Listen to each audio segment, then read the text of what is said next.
जय श्री राम दोस्तों, कैसे हो आप सब। आशा करती हूँ आप लोग ठीक होंगे। तो आज सुनाएंगे श्री राम जी का लाचारी गीत। बहुत ही प्यारा लाचारी गीत है।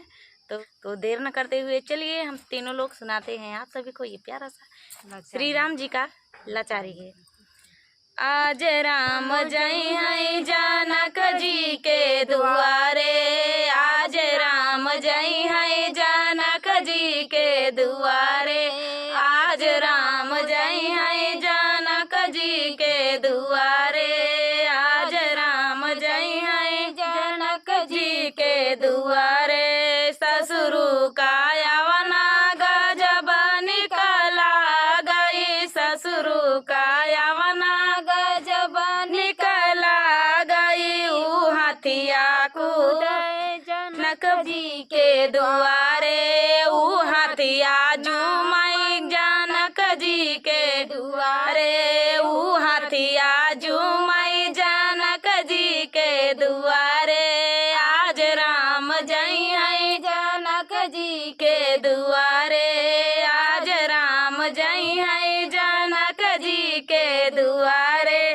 जेठवा के यवना बड़ा निकला गई, जेठवा के यवना बहुत निकला गई, ऊ घोड़वा कूदई जनक जी के दुआरे, ऊ घोड़वा ठमकई जनक जी के दुआरे।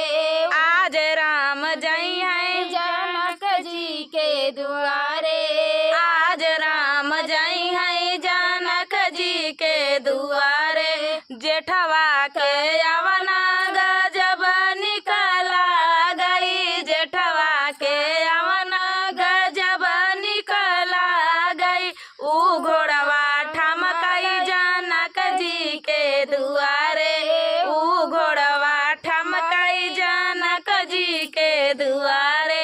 आज राम जय हैं जनक जी के दुआरे, आज राम जय हैं जनक जी के दुआरे। देवरा के यवना गजब निकला गई, देवरा के यवना गजब निकला गई, ऊ बजवा बाजई जनक जी के दुआरे, ऊ बजवा बाजई जनक जी के दुआरे। आज राम जय हैं जनक जी के दुआरे, आज राम जय हैं जनक जी के दुआरे। नंदोई का यवना गजब निकला गई, नंदोई का यवना गजब निकला गई, ऊ बराती नच हैं जनक जी के दुआरे, ऊ बराती नच हैं जनक जी के दुआरे।